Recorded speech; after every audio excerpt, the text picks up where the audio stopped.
नमस्कार. निर्माणम digital media solutions प्रस्तुत talk रंग या पॉडकास्टमध्ये मी चैतन्य देशपांडे तुम्हा सगळ्यांचं खूप खूप स्वागत करतो.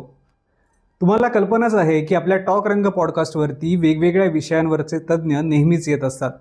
आजचा विषय थोडासा वेगळा आहे. संस्कृत ही सगळ्या भाषांची जननी आहे असं आपण नेहमीच म्हणत असतो. पण दुसऱ्या बाजूला असाही एक गट आहे की जो म्हणतोय की संस्कृत ही मृत भाषा आहे आणि या भाषेमुळे किंवा ही शिकून पुढे काय करायचं आहे असे अनेक प्रश्न आजकालच्या तरुणांमध्येही पडत आहेत आणि इतर सगळ्या लोकांनाही पडत आहेत. परंतु मला एक गोष्ट आज तुम्हा सगळ्यांना सांगायला अतिशय आनंद होतो आहे की एक तरुण अशी व्यक्ती आपल्यासोबत आज संस्कृत क्षेत्रातल्या व्यावसायिक संधी या विषयावरती बोलण्यासाठी खास आपल्या पॉडकास्टमध्ये आलेली आहे. तिचं नाव आहे रुचिता पंचभाई. रुचिता, तुझं खूप खूप स्वागत आहे आपल्या पॉडकास्टमध्ये. रुचिताच्या बाबतीमध्ये ज्या काही गोष्टी आहेत त्या आपल्याला तिच्या बोलण्यातनं पॉडकास्टमध्ये समजतीलच. तर सगळ्यात पहिल्यांदा आपण रुचितालाच विचारूयात पहिला प्रश्न. रुचिता, मला तुला पहिला प्रश्न विचारावा असा वाटेल, संस्कृत या क्षेत्राशी किंवा संस्कृतशी तुझा केव्हा पहिला संबंध आला?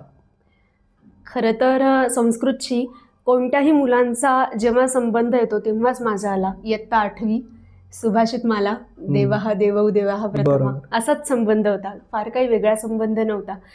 पण माझ्या घरात आधीपासूनच हे वातावरण होतं. म्हणजे माझ्या बाबांना, माझ्या आईला वगैरे यांना संस्कृत शिकण्याची खूप इच्छा होती. पण काही कारणाने ते शालेय संस्कृतच्या पलीकडे जाऊ नाही शकले. पण त्यांना असं खूप वाटायचं की मी आणि माझ्या भावाने संस्कृतमध्ये पुढे काहीतरी शिकावं, म्हणजे 10वी नंतर पण पुढे काहीतरी करावं. त्यामुळे त्यांनी 8वी 9वी 10वीत असताना असा काही खूप आग्रह नाही केला मला किंवा माझ्या भावाला. पण त्यांचं एक सतत चालू असायचं की काहीतरी शोध, संस्कृतमध्ये काहीतरी असं काहीतरी शोधून काढ की ज्याचा पुढे आपल्याला खूप उपयोग होईल. तर खरं तर मला तेव्हा संस्कृत इतकं आवडायचं पण नाही, कारण ते मार्कांसाठीचं संस्कृत, रूपपाठ करणं, अतिपाठांतरपणा वगैरे हे कधी झेपलं नाही. पण त्यांचा आग्रह आणि मग नंतर काही गोष्टी त्याच्यामधल्या ज्या सापडत गेल्या त्यामुळे मग संस्कृतची जरा पक्की ओळख झाली. मग पुढे कॉलेजमध्ये मला सायन्स घ्यायचं होतं आणि तेव्हा मी ज्या कॉलेजमध्ये होते तेव्हा तिथे संस्कृत नव्हतं. मग एक्सटर्नली आपण कसं करू शकतो हे शोधताना मग मला टिमवीचा कोविद कोर्स सापडला आणि मग तेव्हापासून मी जे संस्कृत एक्सटर्नली चालू केलं ते शेवटपर्यंत, म्हणजे अगदी माझ्या पोस्ट ग्रॅज्युएशनपर्यंत मी एक्सटर्नली संस्कृत शिकत राहिले. असा तो संस्कृतचा संबंध आला. म्हणजे जरी सायन्समध्ये असेल तरीसुद्धा संस्कृत आपल्या अभ्यासाचा भाग असलाच पाहिजे हा वडिलांचा आग्रह आणि जरा शोधल्यामुळे की आपण एक्सटर्नली पण ते कसं करू शकतो अशा डिग्रीज वगैरे बरोबर तशा सापडत गेल्याने संस्कृतची संबंध असा आजपर्यंत राहिला.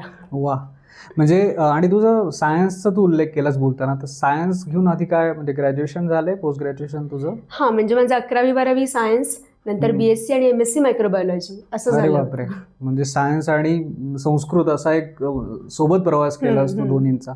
येस.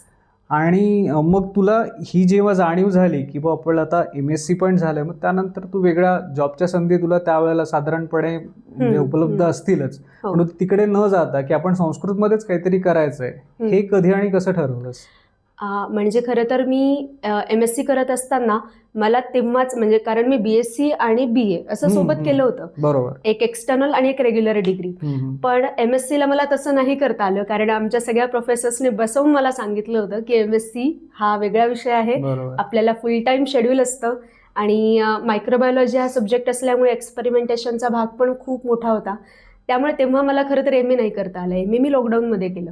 ओके. पण मग नंतर मी व्यवस्थित म्हणजे असा जॉब पण केला MScच्या एलिजिबिलिटीवरती आणि चेन्नईची माझी कंपनी होती आणि माझं पूर्ण तेव्हा वर्क फ्रॉम होम सगळं असं सुरू पण होतं.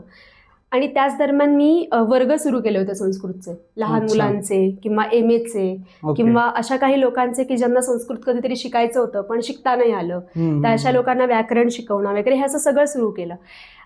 पण असं झालं की या जॉबच्या भानगडीमुळे आणि त्याच्यात ते वर्क फ्रॉम होम असल्याने मला वेळ कमी मिळायला लागला. म्हणजे रात्री 9-9, 10-10 पर्यंत काम चालायचं आणि त्याच्यानंतर मी कधी वर्ग घेणार. आणि मग ते मला जाणवत राहिलं की हा जॉब म्हणजे हे आपलं एक रुटीन झालंय आणि संस्कृतमध्ये जी काही करायची आवड आहे, थोडं वाचन, रिसर्च हे आपल्याला करता नाही येते.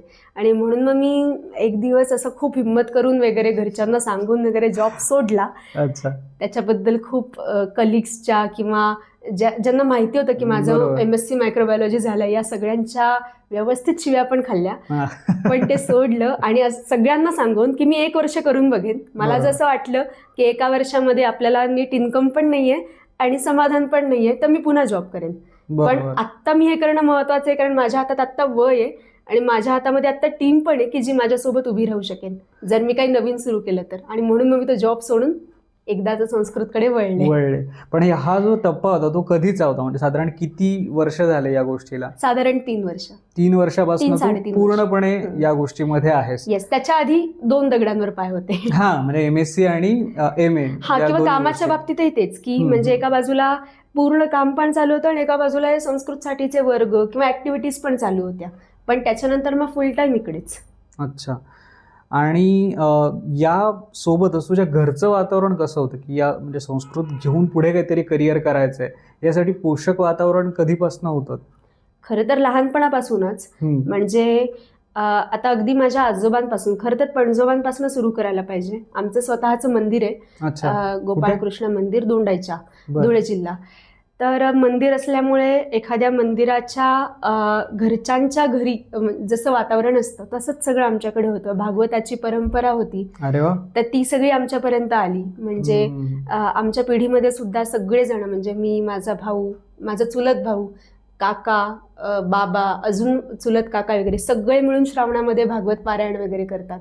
अरे वा. तर आजही ती परंपरा आजही सुरू आहे. म्हणजे श्रावणामध्ये आमचा तो नियम आहे, आम्ही सगळी कामं सोडून त्याला प्रायोरिटी देऊन ते सांभाळत जेवढं होईल तेवढी इतर कामं करतो. त्यामुळे ते एक आहे. तर त्याच्यामुळे मग, आणि ते पण संस्कृत पारायण. अनेक ठिकाणी असं होतं की अर्थ वाचला जातो, तर आमच्याकडे अर्थ तर वाचलाच जातो पण संस्कृत वाचलं जातं पूर्ण. मग ते संस्कृत वाचनासाठीचे जे पण काही उच्चारणाचे नियम असतील किंवा कसं आपण केलं पाहिजे सगळं, शब्द कसे फोडायचे, संधी वगैरे, या सगळ्या गोष्टी, तर या सगळ्या सामान्यपणे सगळ्यांनाच येतात. बरोबर. म्हणजे तेवढं एक बेसिक ज्ञान सगळ्यांकडे आहे घरामध्ये. मग ते वातावरण घरात असल्यामुळे, आणि शिवाय माझ्या आजीचे वडील यांचा पण संस्कृतचा खूप चांगला अभ्यास होता. म्हणजे त्यांनी वापरलेली रघुवंशाची, मेघदूताची पुस्तकं आहेत घरामध्ये. अरे वा. तर मग, आणि ते एक मी लहानपणापासून बघितलं होतं. आजीने शाळेत संस्कृत शिकवलं होतं, जरी तिचा मूळ विषय संस्कृत नव्हता, हिंदी होता, पण तरी सुद्धा संस्कृत तिने शाळेमध्ये शिकवलं असल्याने तेव्हाची तिची पुस्तकं घरामध्ये होती. बाबांची आवड तर होतीच याच्याबद्दलची. हे सगळं लहानपणापासून थोडं बघितलेलं असल्याने हे काहीतरी छान आहे हे आमच्या डोक्यात होतं. वा. फक्त हे माहिती नव्हतं लहानपणी की आपण याच्यामध्ये इतकं घुसून, म्हणजे इतकं फुल टाईम आपण त्याच्यामध्ये येऊ, हे माहिती नव्हतं. पण हळूहळू मी घेतलेल्या निर्णयांना हे घरातलं पोषक वातावरण आपोआपच मिळालं आणि मग तो प्रवास सुरू झाला. आता म्हणजे लोकांना थोडासा सांगायला मला आनंद वाटेल की आता तू काय करतेस हे आता सांग. म्हणजे हा तुझा थोडक्यात प्रवास झाला की सुरुवातीपासून, म्हणजे शाळेत असल्यापासून आत्तापर्यंतचा, पण आता तू खरं काय काम करतेस हे कळू देऊया. आत्ता सध्या म्हणजे अनेक गोष्टी चालतात. संस्कृतचे वर्ग हा तर एक महत्त्वाचा विषय आहेच आहे, पण त्या सोबतीने 3 गोष्टींवरती फोकस आहे सध्या. एक म्हणजे लहान मुलांची शिबिरं, आणि यामध्ये असं आहे की फक्त संस्कृत भाषा म्हणून न शिकवता संस्कृत भाषेसाठी आवश्यक असं वातावरण तयार झालं पाहिजे. म्हणजे आता आपल्या दैनंदिन जीवनात त्या गोष्टी आहेत, म्हणजे दिशा असतील किंवा आपल्या ऋषींची नावं असतील, आपले सण उत्सव असतील, यांच्याविषयी मुलांना माहिती खूप कमी प्रमाणामध्ये मिळते. आणि यांचा उपयोग काय आहे, किंवा रामायण महाभारतातल्या गोष्टी फक्त गोष्टी रूपाने मुलांना माहिती आहेत. याच्यामधनं घ्यायचं काय, आपल्या रोजच्या आयुष्यामध्ये ज्या अडचणी येतात त्या आपण या गोष्टींच्या माध्यमातून कशा सोडवू शकतो. पंचतंत्राचंही तेच आहे की पंचतंत्रातल्या प्राण्यांच्या गोष्टींची पुस्तकं असतात, पण त्याच्यामधून घ्यायचं काय आहे नेमकं. तर या सगळ्या गोष्टींचं वातावरण मुलांना मिळावं, जे की निवासी प्रकारातच शक्य होऊ शकतं, कारण ते आपल्यासोबत जेव्हा पूर्ण वेळ असतात तेव्हा आपण त्यांची दिनचर्या कंट्रोल करू शकतो. सकाळी उठल्यापासून ते रात्री झोपेपर्यंत आपण त्यांना बघत असतो. तर या सगळ्या संकल्पनेतून निवासी शिबिरांची जी पण संकल्पना आहे ती समोर आली. आणि या निवासी शिबिरांवरती सध्या कृष्णद्वैपायन गुरुकुल या संस्थेमध्ये जोरदार काम केलं जातं आणि ही शिबिरं उन्हाळ्याच्या सुट्ट्यांमध्ये घेतली जातात. भविष्यात ही हिवाळ्याच्या सुट्ट्यांमध्ये पण घ्यायची आहेत आणि याच पायऱ्यांवरनं पूर्ण वेळ गुरुकुलाची आपल्याला निर्मिती करायची आहे या अच्छा. मुलांसाठी, की वा. जिकडे संस्कृत भाषा हा एक फक्त भाग झाला, पण त्या दृष्टीने वेगवेगळ्या गोष्टींचा परिचय मुलांना त्यातनं होईल आणि यामध्ये आधुनिक शिक्षण ज्याला आपण म्हणतो ते पण दूर ठेवलं नाही जाणार. त्याची जिथे आणि जितकी आवश्यकता आहे ते पण मुलांना पोचवलं जाईल त्यांच्यापर्यंत. हे सगळं आपल्याला करायचं आहे. तर हा पहिला उपक्रम झाला.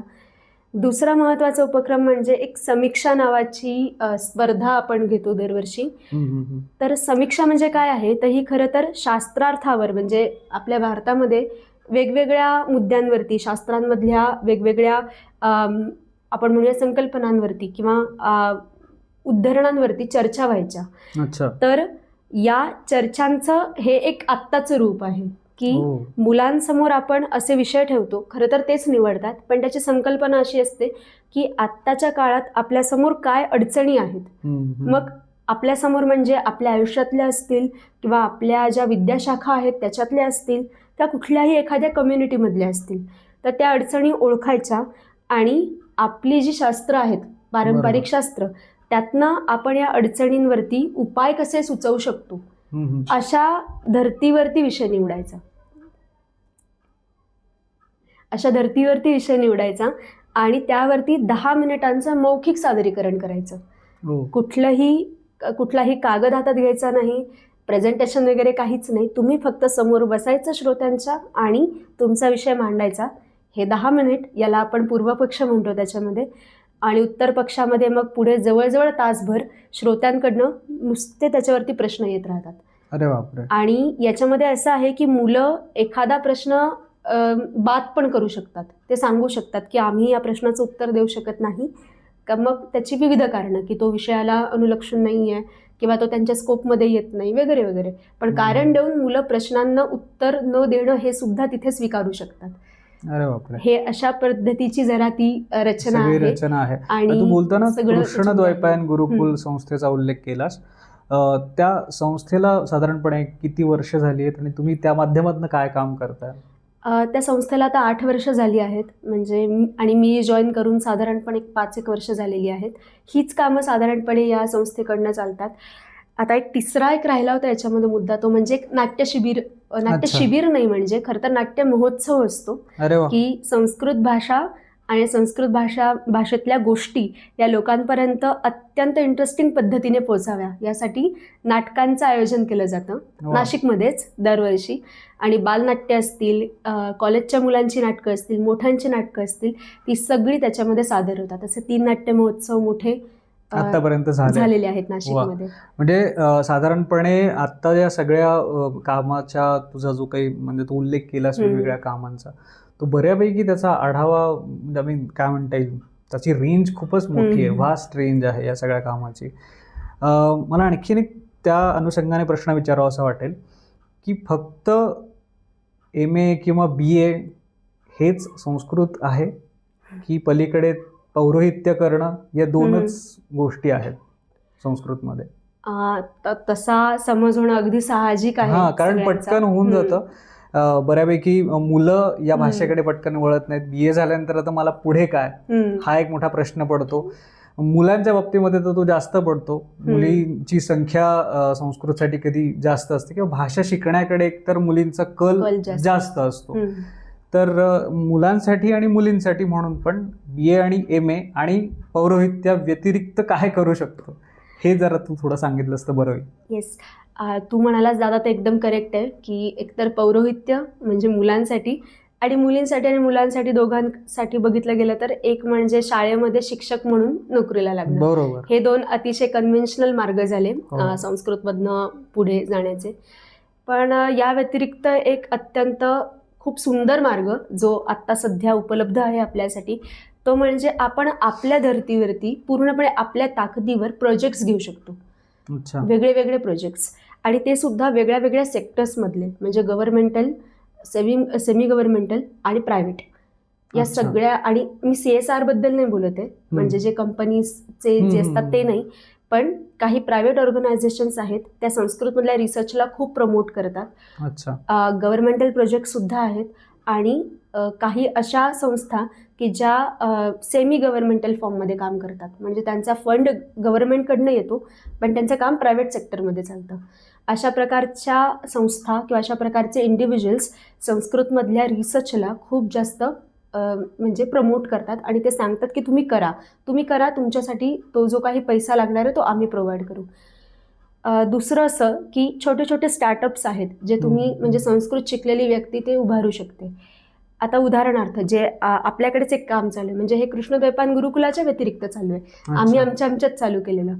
ते म्हणजे आता अनेकदा लोकांना बारसं करायचं असतं आणि मुलांची नावं ठेवायची असतात, आणि सध्या डेंजर नावं जी काही सगळी ठेवली जातात आणि त्याच्यावरनं ते आईवडील ट्रोल पण होतात. बरोबर. म्हणून त्यांना काळजी वाटते की मी ठेवलेलं नाव मला आवडलंय, पण हे योग्य आहे ना, याला काही व्याकरण आहे की नाही, असं त्यांना साहजिकच ती काळजी असते. किंवा काहींना सुचतच नसतं, कारण त्यांचा आग्रह असतो की ते पत्रिकेत आलेलं असतं अक्षर त्यावरनच ठेवायचंय आणि त्यांना सुचत नाही, आणि इंटरनेटवरच्या नावांवरती विश्वास नसतो, आणि जे योग्यच आहे.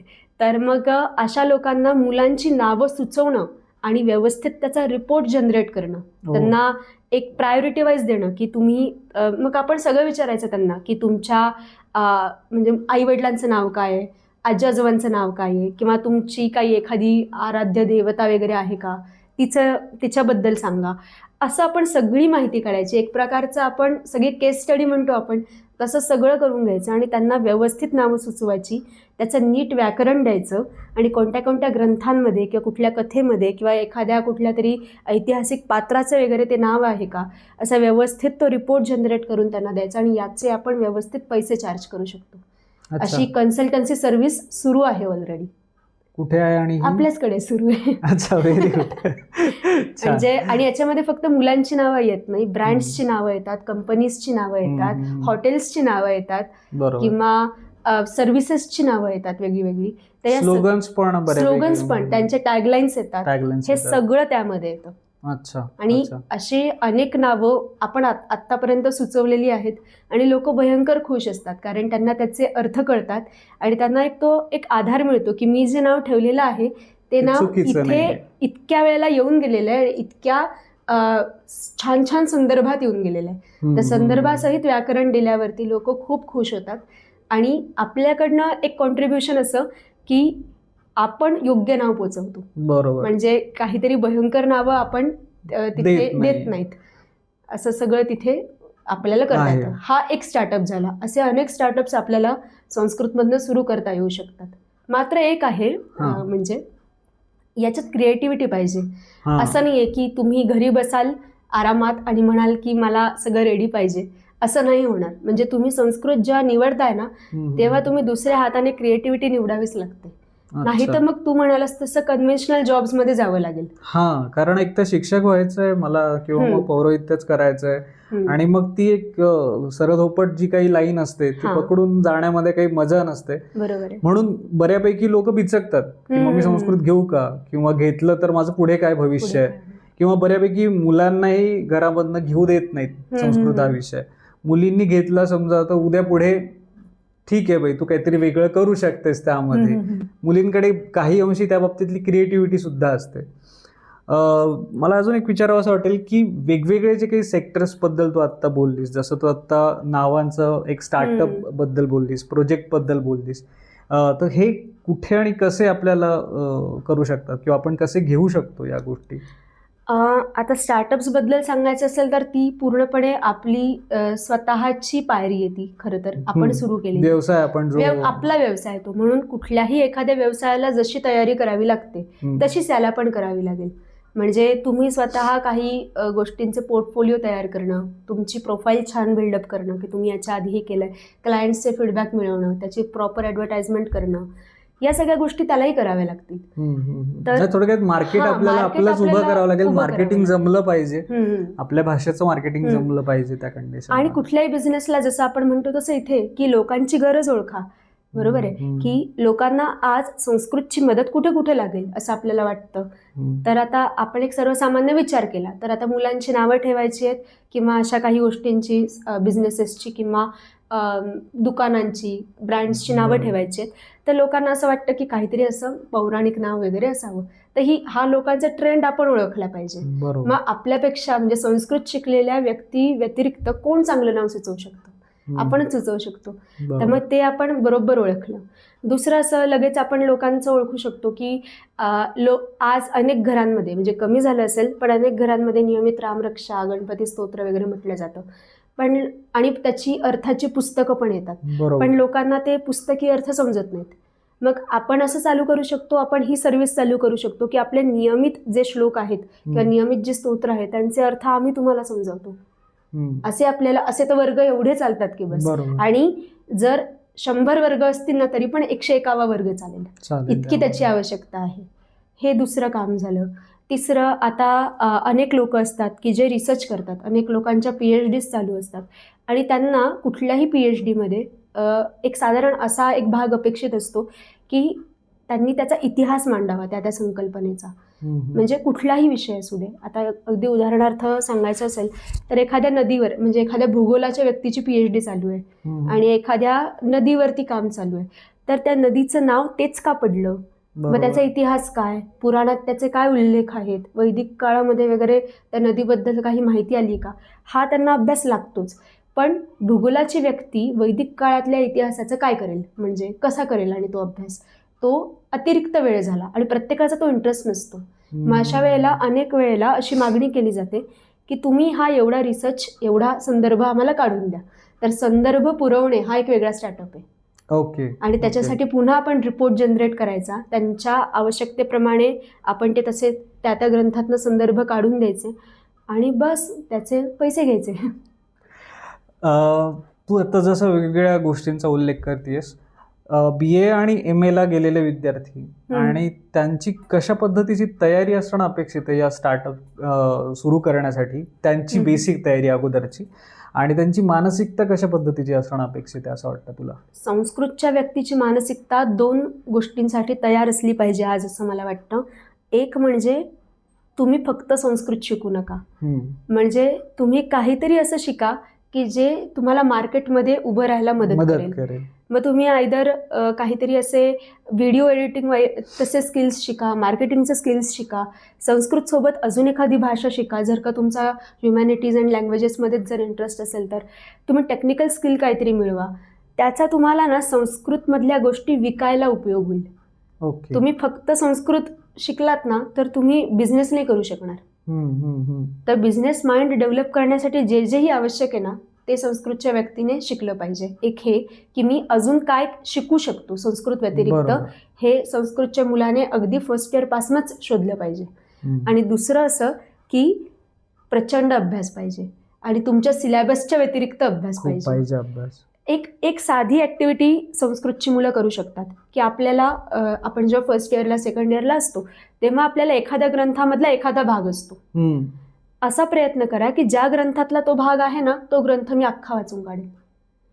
एवढं जरी केलं ना तरी अभ्यास तयार होतो. म्हणजे मला कौटिल्य अर्थशास्त्रामधली ही अधिकरणं आहेत, पण तुम्ही असा प्रयत्न करा की त्या कालावधीमध्ये तुमचं कौटिल्य अर्थशास्त्र जवळजवळ सगळं वाचून होईल. असा प्रयत्न जर केला ना तर बिझनेस आयडियाज कुठून येतात, तिथूनच तर येतात. तर या 2 गोष्टी जरी संस्कृतच्या मुलांनी केल्या तरी त्यांच्यासाठी म्हणजे ते दमतील एवढं काम आहे त्यांना.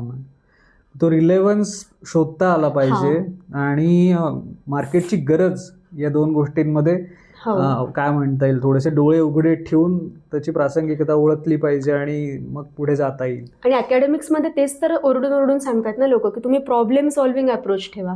प्रॉब्लेम ओळखा, कन्फर्म करा की तुम्हाला जो वाटतोय तो प्रॉब्लेम खरंच आहे आणि सॉल्व्ह करा. आणि सॉल्व्ह कुठून करा तर या आपल्या शास्त्रांमधनं किंवा आपल्या संदर्भांमधनं.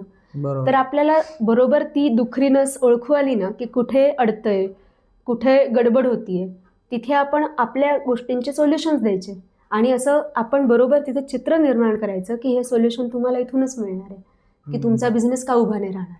वा.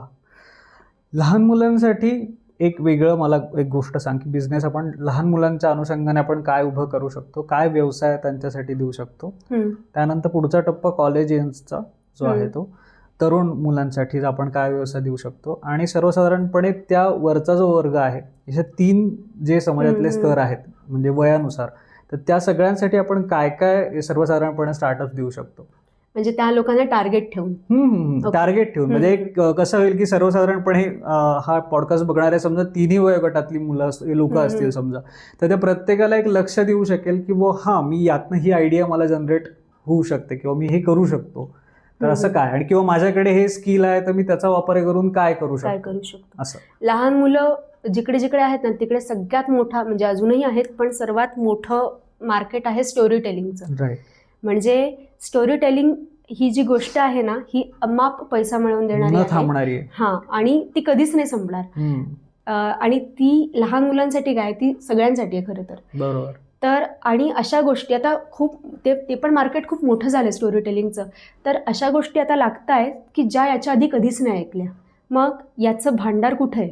आपल्याकडे आहे ना, म्हणजे पुराण, उपनिषद, वैदिक कथा की ज्या अशा डायरेक्ट रेडी नाही मिळत, आपल्याला त्या अशा बनवाव्या लागतात.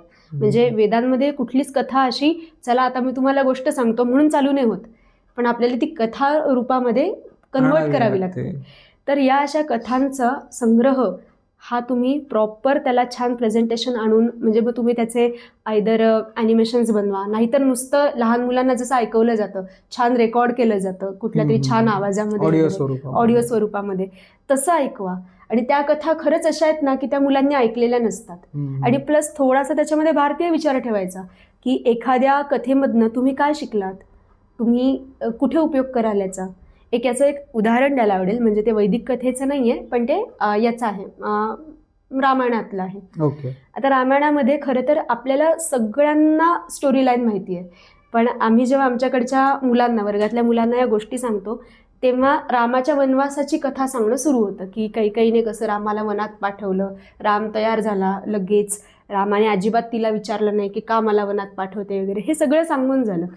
आणि मग नेहमीप्रमाणे मुलांना प्रश्न विचारला की सांगा बरं, राम समजा वनातच गेला नसता, ती कैकेयी मानली असती आणि तिने रामाला म्हटलं असतं की नको जाऊ बाबा थांब इथेच, काय झालं असतं? तर ती आमच्याकडची एक छोटी मुलगी म्हणते की राम जर वनात गेला नसता तर रावणाने बिभीषणाला मारून टाकलं असतं. अच्छा. आता आम्ही पण विचार केला की कसं काय बाबा बिभीषणाला कसं काय मारलं असतं. तर तिलाच विचारलं की कसं काय, म्हणे जर राम वनात गेला नसता तर तिकडे तो रावण कायम असं वाईटच वागत राहिला असता, बिभीषण त्याला कायम चांगलं चांगलं सांगत राहिला असता.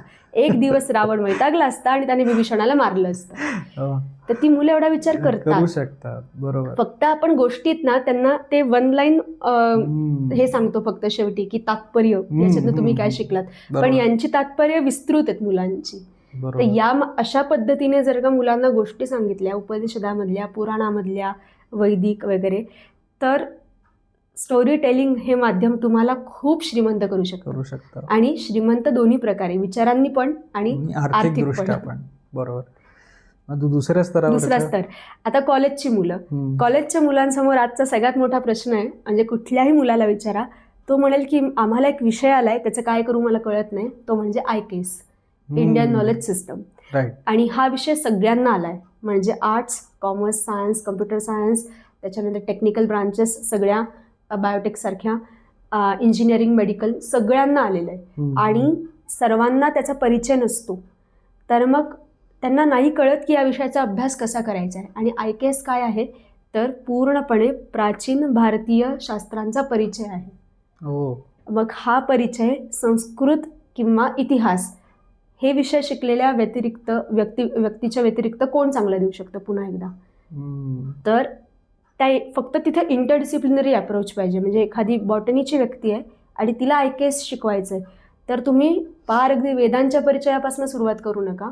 तुम्ही आयुर्वेदाबद्दल बोला, तुम्ही वनस्पतीशास्त्राविषयी जे जे काही ग्रंथ आहे, आता कृषी पराशर आहे, वृक्षायुर्वेद आहे, किंवा मृगपक्षीशास्त्र हा थोडासा झूलॉजीचा विषय आहे, पण तरी बॉटनीच्या संदर्भात काही गोष्टी त्यामध्ये येतात. तर या विषयांबद्दल त्यांना जास्त सांगा. तर कॉलेजच्या मुलांचा सर्वात मोठा प्रश्न ICASEचा आहे. तर तिथे आपण संस्कृतच्या व्यक्ती काम करू शकतात त्यांना टार्गेट ठेवून. आणि वरती त्यापेक्षा आणि वयोगट मोठा त्याच्यापेक्षा असेल जो तर वरचा वयोगट आहे की जजेस ज्यांचं म्हणतात की मी संस्कृत प्रेमी आहे अशा हा, गटांसाठी काय त्यांना तर सांगशील? संदर्भ लागतात प्रत्येक Right. गोष्टींचे, जे मी मगाशी म्हटलं. हम्म, तो वयोगट आपल्याकडे संदर्भ मागण्यासाठीच येतो की हम्म, हे असं असं कुठे आलेलं आहे, हम्म, हम्म. याच्याबद्दल या ग्रंथात काय लिहिलेलं आहे, अच्छा. असं ते म्हणतात सतत. ते याच गोष्टी विचारतात.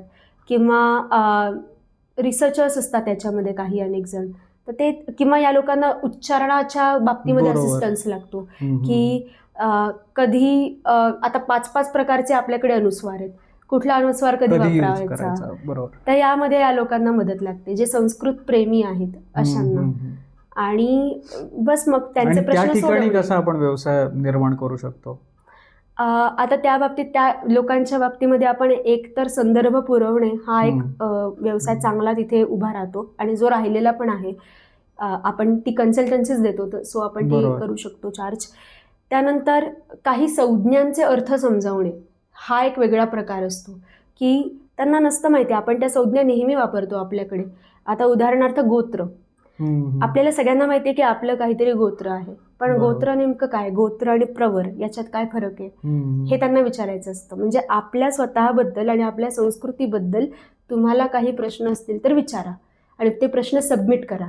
आणि आपण लिमिट टाकायची की तुम्ही आम्हाला 15 किंवा 20 प्रश्न विचारू शकतात आणि त्याचे तुम्हाला डिटेल्ड उत्तरं मिळतील. याच्यावरती कन्सल्टन्सी चालते. अरे वा. आणि हे सगळं हायली पेड आहे, कारण हे व्यक्तीच्या समाधानावर अवलंबून आहे. तर व्यक्ती जर समाधानी झाली तर ती तुम्ही मागेल त्यापेक्षा जास्त अमाऊंट तुम्हाला ऑफर देते. करते. बरोबर. म्हणजे याचे अनुभव तसे घेतलेले आहेत घेतलेले म्हणून आहेत. म्हटले, तसं बरोबर. म्हटलंय. आता याच अनुषंगाने तो आता म्हणालीस जसं की प्रश्न आम्ही तयार करतो आणि देतो त्या पद्धतीने, तर हे जे म्हणजे याचा अभ्यास करणारे जे आहेत की कॉम्प्युटरच्या संदर्भामध्ये आता म्हटलं जातं की कॉम्प्युटरशी खूप जवळची भाषा आहे संस्कृत ही, याबद्दल आता सध्या काही कुठे रिसर्च चालू आहे? हो, आता याच्यावरती कम्प्युटरच्या जवळची भाषा म्हणून किंवा कारण आता एकंदरीतच- AI मुळे सगळ्या हो. गोष्टी खूप बदलल्या आहेत, सो म्हणून मी विचारतोय की ते Yes. आता कम्प्युटेशनल लिंग्विस्टिक्स म्हणून एक खूप महत्त्वाची ब्रांच आहे ज्याच्यावरती भारतात आधीपासूनच काम सुरू आहे. आणि आता जसं AI आणि मशीन ट्रेनिंग या ज्या गोष्टी आहेत, मशीन लर्निंग अप्रोचेस वगैरे, हे सगळं समोर आलं तेव्हापासून तर संस्कृतचं महत्त्व अजूनच वाढलं आहे. पहिल्यांदा AI बद्दल बोलू. येस. AIचं असं आहे की AIचं मॉडेल ट्रेन करणं हा खूप मोठा जॉब आहे आत्ता, की AIची Right. ॲक्युरसी वाढली पाहिजे. आता कसं आहे की थोडंसं टेक्निकल हो. सांगायचं तर, आपण जेव्हा एखादा शब्द जो आहे त्याचा अर्थ समजून घेतो तेव्हा आपण तो 3 स्तरांवर समजून घेतो. ओके. आता मी समजा म्हटलं की ही गाय आहे, तर एखादी खरोखर गाय असते, म्हणजे तिचा अर्थ खरंच तो आहे, गाय म्हणजे गाय, तर हा शाब्दिक अर्थ झाला. बरोबर. दुसरं, हां ही तर गायच आहे. आता इथे म्हणायचं वेगळं आहे, म्हणजे इथे सुचवायचं वेगळं आहे, तर हा म्हणजे सुचवणारा अर्थ वेगळा आहे, म्हणजे आपण बोलतोय एक आहोत शब्दाने, त्यातून ध्वनित होणारा अर्थ वेगळा ध्वनित आहे. अर्थ वेगळा होतोय. आणि तिसरा अर्थ असा आहे की तुम्ही एखाद्या व्यक्तीला, एखाद्या मातृस्वरूप एखाद्या व्यक्तीला म्हणतात की ही गाय आहे. आता ती खरं तर गाय हा प्राणी नाहीये, पण तिच्या ठिकाणी गायीचे जो गुणधर्म गुणधर्म आहेत. आहेत. आता तुम्ही जेव्हा AI ला सांगाल की ही गाय आहे, तेव्हा त्याने काय समजायचं? बरोबर आहे, कुठला अर्थ घ्यायचा. तर या स्तरांवरती AIचं ट्रेनिंग होणं, म्हणजे AIच्या कुठल्याही मॉडेलचं, ChatGPT असतील, जेमिनाय असेल किंवा असे सगळे आहेत, तर त्यांचे ट्रेनिंग्स हा एक महत्त्वाचा टास्क आहे. अच्छा, म्हणजे तिथे संधी आहे संस्कृत हो, क्षेत्रातल्या तिथं लोकांना. याच स्तरांवरती ट्रेनिंग चालतं त्यांचं. अच्छा. म्हणजे ते तसे त्यांना फ्रेमवर्क्स पुरवले जातात. आता हे तर मी शब्दाबद्दल सांगितलं.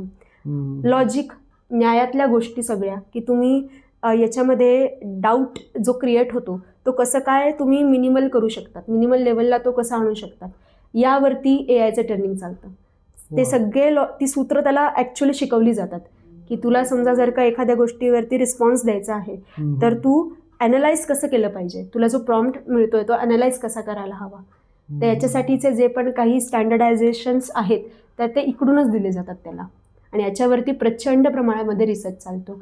म्हणून खरं तर मगाशी जे आपण बोललो की संस्कृतच्या व्यक्तींनी काय शिकण्याची गरज आहे आज, तर संस्कृतच्या व्यक्तींनी ना हाय प्रायोरिटीवरती कम्प्युटर सायन्समधल्या काही गोष्टी शिकण्याची आवश्यकता आहे. अच्छा, म्हणजे तंत्रज्ञान आणि संस्कृत अशी दोन्हींची सांगड ज्याला घालता आली तो पुढे आणखीन चांगलं करू शकतो. म्हणजे आता आपण आत्तापर्यंत जे मुद्दे बघितले ना त्यामध्ये म्हणजे मेन तू सांगितलंस की एक तर क्रिएटिव्हिटी पाहिजे, संस्कृतचा अभ्यास पाहिजे, त्या अनुषंगाने पुढचं तुमचं काहीतरी हातात टेक्निकल हँड अपेक्षित आहे, बरोबर. विचार करू शकला पाहिजे तुम्ही, आणि त्याच्या पुढे व्यावसायिक दृष्टिकोन आपण आपला डेव्हलप करणं, त्यानंतर मार्केटची जी गरज आहे ती ओळखणं, असे आत्तापर्यंत जवळपास आपण 5 टप्पे बघत चाललो आहोत. त्याच अनुषंगाने आता जसे आपले 5 मुद्दे आत्ता मी म्हणालो ना, तर त्यालाच जोडून मला तुला असं विचारावं असं वाटेल की जर हे 5 मुद्दे एकाच गोष्टीमध्ये जर कव्हर करायचे असतील किंवा हे स्किल जर डेव्हलप करायचे असतील 5, तर काय करावं लागेल? तसं जर एकाच ठिकाणी हे सगळं आपल्याला हवं असेल तर मी म्हणेन नाटक करा. बापरे, कारण असं आहे की नाटक का बरं? एकतर असं आहे संस्कृतमध्ये की निदान आपल्याकडे म्हणजे जे पुणे, मुंबई, नाशिक या ठिकाणी तरी अशी संस्कृतची एकही व्यक्ती सापडणार नाही की तिने कधी नाटक केलेलं नाही. सगळ्यांनी नाटक कधी ना कधी केलेलंच आहे. कॉलेजमध्ये असेल किंवा आता या राज्यनाट्य स्पर्धा वगैरे असतात त्याच्यामध्ये नाटकात तुम्हाला हे सगळं शिकायला मिळतं आणि तुम्हाला त्याचं प्रॉपर जसं आपण ऑन जॉब ट्रेनिंग म्हणतो ना तसा तुम्हाला हँड्स ऑन एक्सपिरियन्स पण मिळतो त्याचा. म्हणजे तुम्हाला त्याच्यामध्ये भाषा डेव्हलप करता येते, तुम्हाला त्याच्यामध्ये खूप क्रिएटिव्हिटी जी आहे ती लागते. एखादं नाटक उभं करायचं म्हणजे तिथे तुमचा बिझनेस माइंड आपोआप डेव्हलप होतो, कारण तुम्हाला कमी खर्चात जास्ती गोष्टी करायच्या आहेत. बरं, तुम्हाला तुमचं प्रॉडक्ट विकायचं पण आहे, तुम्हाला तुमची अशी इच्छा आहे की तिकीट लावून लोकांनी यावं नाटकाला, तर तुम्ही त्याच्यासाठी बरोबर सगळं मार्केटिंग वगैरे वापरता. तर या सगळ्या गोष्टी त्या नाटकामध्ये कव्हर होऊ शकतात आणि तुम्ही जसं दरवर्षी स्वतःवरती एक्सपेरिमेंट करत करत नाट्यकृती उभी कराल ना तसे तसे हे स्किल्स तुमच्यामध्ये वाढलेले आहेत असं तुम्हाला लक्षात येईल. आणि तुम्ही दोन्ही पद्धतीने करू शकता. पूर्ण संस्कृत नाटक करणं, एखादं जुनं नाटक नव्याने सादर करणं, किंवा एखादं साधं म्हणजे मराठीमधलं किंवा हिंदीमधलं नाटक करणं ज्याचा काहीतरी आशय किंवा ज्याची संकल्पना ही आपल्या परंपरांवरती आधारित असेल.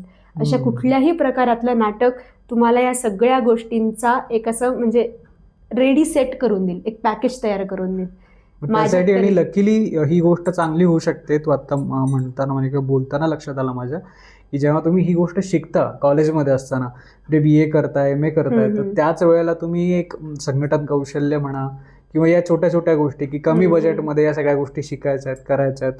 अनुवाद करणं मला वाटतं तुम्हाला आवश्यक असेल त्या कंडिशनमध्ये. म्हणजे अनुवादकाची पण पुढे जी गरज आहे किंवा ते एक वेगळं करिअर म्हणून जे बघतात लोक, तर ते सुद्धा आपण करू शकतो. आणखीन एक छोटासा प्रश्न आहे त्या अनुषंगाने की बऱ्याच वेळेला ना पूर्वी म्हणजे मी ऐकलं होतं कॉलेजमध्ये वगैरे असताना की आपण संस्कृत घेतलं की संस्कृतच्या जोडीनं काय म्हणता एखादी दुसरी भाषा शिकली तर आपल्याला फॉरेन लँग्वेज आणि ते काय म्हणता भाषांतरकार म्हणून काम करता येऊ शकतं चांगल्या प्रकारे. तर तिथे आत्ता तशा संधी आहेत खऱ्या? हो, म्हणजे भाषांतर ही एक अशी ब्रांच आहे संस्कृतवाल्यांसाठी जी कधीच बंद नाही होऊ शकत. म्हणजे कधी झाली पण नाही, यापुढे पण होणार नाही. फक्त आता त्याच्यामध्ये ना ट्रेंड्स बदललेत. म्हणजे तू जसं म्हटलास की एखादी वेगळी भाषा शिकायची आणि संस्कृत त्याच्यातलं भाषांतर हे तर चालतंच, हे पूर्वीपासून सुरू आहे. पण आता एक नवीन सांगते की जे आता सुरू आहे चांगलं, त्याला म्हणतात टेक्निकल ट्रान्सलेशन्स. म्हणजे एखादी टेक्निकल ब्रांच, पुन्हा एकदा कम्प्युटर सायन्स किंवा फिजिक्सचं उदाहरण घेऊ शकतो आपण, त्याच्यामध्ये तयार झालेलं लिटरेचर संस्कृतमध्ये आणणे. कारण आता ना अशी गरज आहे आपल्याकडे की ज्या मुख्य नॅशनल 22 भाषा आहेत ना, त्या 22 भाषांमध्ये आपल्याला सगळं साहित्य आणावं लागतं. त्याच्यापैकी एक संस्कृत आहे. अरे बापरे. आणि लोक संस्कृतला प्राधान्य का देतात? कारण संस्कृतमध्ये जर का तुम्ही एखादा प्रतिशब्द निर्माण केला तर तो तुम्हाला इतर भारतीय भाषांमध्ये तसाच्या तसा वापरता येतो. म्हणजे तुमचे कष्ट कमी होतात. म्हणून लोक त्या 22 भाषांमध्ये अगदी जे पहिले, दुसरे, तिसरे भाषांतर असतात ना त्यामध्ये संस्कृत ठेवतात. म्हणजे सोर्स लँग्वेज आणि टार्गेट लँग्वेज जी आहे ती संस्कृत असली पाहिजे असं. आणि त्यामुळे मग आणि त्याचा रेट पण खूप जास्त असतो. म्हणजे इतर ठिकाणी तुम्हाला असं काही कुठलं काम वगैरे काही केलंस तू अशा स्वरूपाचं? एक आता सध्या सगळीकडे क्वांटम टेक्नॉलॉजीचं नाव आहे खूप. तर एक क्वांटम नेशन म्हणून पुस्तक आहे, जे खरं अच्छा. तर क्वांटम टेक्नॉलॉजीमध्ये भारताचं स्थान काय आहे, भारताने आत्तापर्यंत काय काय त्याच्यासाठी पावलं उचलली आहेत यावरती लिहिलं गेलेलं पुस्तक आहे, जे सेमी टेक्निकल लँग्वेजमध्ये आहे. म्हणजे अच्छा. त्याच्यामध्ये टेक्निकल डिस्कवरीज, कन्सेप्ट्स याचा पण अंतर्भाव आहे आणि एक सर्वसामान्य त्या लेखकाचा दृष्टिकोन क्वांटम टेक्नॉलॉजीकडे असा पण आहे. तर वा. डॉक्टर LV सुब्रमण्यम म्हणून IBMचे जे चेअरपर्सन आहेत, अरे बापरे. त्यांनी हे पुस्तक लिहिलंय आणि याचं संस्कृत करायचं काम माझ्याकडच्या टीमने केलं. क्या बात आहे. यामध्ये अनेक शब्द आले की जे quantum computing, quantum physics, quantum theory याच्याशी निगडीत होते आणि ते सगळे शब्द संस्कृतमध्ये करण्याचं काम टीमने केलं आणि इव्हन क्वांटमला सुद्धा संस्कृत शब्द आपल्या टीमने तयार केला. तो कोणता? आणि तो आहे तन्मात्रम. आता क्या त्याच्या बात आहे. मागे वेगळं लॉजिक आहे, का नाही, बरं नाही, तन्मात्रम.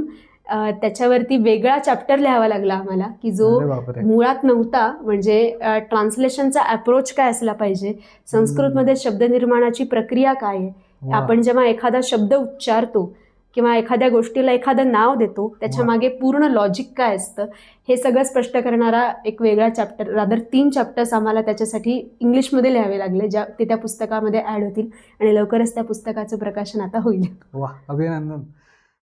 येस. तर आता आपण आपल्या या पॉडकास्टच्या ना शेवटाकडे येतोय.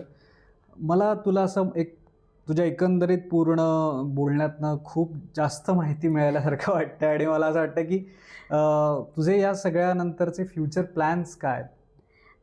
जसं मी मगाशी बोलताना एकदा बोलले, मला वाटतं की या सगळ्या गोष्टी म्हणजे निवासी शिबिर असेल, समीक्षेसारखी स्पर्धा असेल किंवा नाट्य महोत्सव असेल, या सगळ्या पायऱ्या आहेत एका मोठ्या ध्येयासाठी. मला निवासी गुरुकुलाच्या उभारणीकडे जायचं आहे. वा. म्हणजे त्याला किती कालावधी लागेल हे माहिती नाही, कदाचित 5 वर्ष, 6 वर्ष, कधी किंवा 10 वर्षसुद्धा, पण ती गोष्ट करायची आहे. कारण आत्ता जर का आपल्याला या सगळ्या दृष्टीने एक अतिशय शक्तिशाली चित्र समोर ठेवायचं असेल तर त्याचा पाया म्हणजे आपली शिक्षण व्यवस्था आहे आणि शिक्षण व्यवस्थेला जर बळकटी आणायची असेल तर ती गुरुकुलासारख्याच एखाद्या व्यवस्थेतनं होऊ शकते असा माझा खूप ठाम विश्वास आहे. आणि त्यामुळे त्याच्यासाठी त्या गुरुकुलाच्या दृष्टीने स्वतःला आधी तयार करणं, मुलांना तयार करणं, त्यांच्या पालकांना तयार करणं आणि त्याच्यासाठी जी एक मोठी मुलं लागतात ना, की कॉलेजची मुलं साधारण त्या वयोगटातली, त्या मुलांना आणि त्यांच्या पालकांनाही तयार करणं, असा हा तयारीचा काळ आत्ता सुरू आहे. पण आत्ता पूर्ण मेहनत घेऊन पुढे मागे त्याच्यासाठी सगळे प्रयत्न एकत्र करणं असं ध्येय आहे. तुला खूप खूप शुभेच्छा. ॲक्च्युली तुझं काय म्हणतात, तयारीचा जरी काळ असला तरी ती तयारी उत्तम हो. सगळ्या गोष्टी ज्या ठरवलेल्या आहेत त्या तुझ्या सगळ्या अगदी छान पार पडो. मला जाता जाता आपल्या प्रेक्षकांना तू काय सांगशील की संस्कृत क्षेत्राकडे, जशी आपण सुरुवात करताना मी या पॉडकास्टची म्हणालो होतो की संस्कृतकडे आपल्याला व्यावसायिक संधी म्हणून जी तू सांगणार आहेस माहिती, तर आपल्या लोकांसाठी तू काय आवाहन करशील या अनुषंगाने? मी असं म्हणेन की तसा तर व्यवसाय सगळीकडे आहे. म्हणजे जिकडे आपण ठरवू तिकडे आपल्याला व्यवसाय दिसू शकतो जर का नजर असेल तर. तसाच तो संस्कृतमध्ये सुद्धा आहे. पण संस्कृतमध्ये फक्त एक व्यवसाय की व्यवसाय असं न बघता पहिल्यांदा त्याकडे अभ्यास म्हणून बघितलं पाहिजे. आणि जर अभ्यास पक्का असेल तर आपोआप त्याच्यामधनं आपल्याला व्यवसायातल्या संधी न शोधता सुद्धा सापडू शकतात.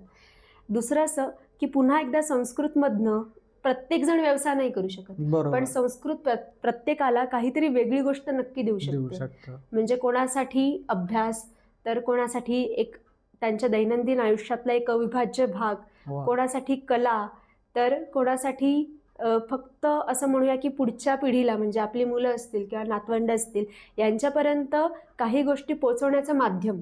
अशा सगळ्या प्रकारे संस्कृत तुम्हाला मदत करू शकते. दुसरं असं की तुम्ही संस्कृतमध्ये करिअर करा अथवा नका करू, बिझनेस करा अथवा नका करू, पण आजच्या काळामध्ये आणि आत्ता देशाच्या समोर ज्या काही सगळ्या परिस्थिती आहेत आणि जे काही नॅशनल ट्रेंड्स आहेत एकंदरीत, त्या सगळ्याचा विचार करता संस्कृत प्रत्येकाने शिकावं थोडं तरी. मी असं नाही म्हणत की प्रत्येकाने ॲडव्हान्स्ड संस्कृत म्हणजे पाणिनीय व्याकरण वगैरे शिका, पण निदान 8वी 9वी 10वीच्या लेव्हलचं संस्कृत हे प्रत्येकाला आलं पाहिजे. एक सामान्य संस्कृत वाचन, लेखन आणि भाषण हे इतकं आलं ना तर तुमच्यासमोर अनेक गोष्टी उभ्या आहेत ज्यांची तुम्हाला आत्ता कल्पना नाही आहे, असं वा. सगळ्यांनाच मला सांगायला आवडेल. त्यामुळे संस्कृतला ऑप्शनल म्हणून कधीच टाकू नका. मुलं शिकतायत तर त्यांना शिकू द्या. बरोबर. मुलांसोबत आई वडील आहेत, आजी आजोबा आहेत, त्यांनी सुद्धा शिकायला पाहिजे. कारण ही एक गोष्ट तुम्हाला एक 5-6 वर्षांनी कुठे घेऊन जाईल याची आत्ता आपण कल्पना नाही करू शकत. क्या बात आहे. फार सुंदर रुचिता. खूप खूप थँक्यू सो मच तू आज पॉडकास्टमध्ये सहभागी झालीस आणि इतक्या सगळ्या संस्कृत क्षेत्रातल्या ज्या संधी आहेत त्यांविषयी अगदी पूर्ण व्यवस्थित डिस्कशन केलंस. मंडळी, आज आपल्यासोबत रुचिता पंचेबाई हिने आपल्या संस्कृत क्षेत्राची पूर्ण जर्नी, जो प्रवास होता तो खूप छान पद्धतीने मांडला. त्यासोबतच आपल्याला व्यवसायाच्या कुठकुठल्या संधी आहेत, आपला दृष्टिकोन कशा पद्धतीचा असणं अपेक्षित आहे, या सगळ्या गोष्टी अतिशय छान पद्धतीने उलगडल्या. त्याबद्दल आपण खरोखरच तिचे आभार मानूयात. आणि यासोबतच मी या पॉडकास्टला विराम देतो आणि नवीन नवीन विषयांसोबतच आपण पुन्हा भेटूयात पुढच्या भागामध्ये. तोपर्यंत आपल्या टॉक रंग चॅनलला लाईक करा, कमेंट करा, शेअर करा, जास्तीत जास्त सबस्क्राईब करा. रुचिताचे हे विचार जास्तीत जास्त लोकांपर्यंत पोहोचवा आणि असेच प्रेम करत राहा. धन्यवाद.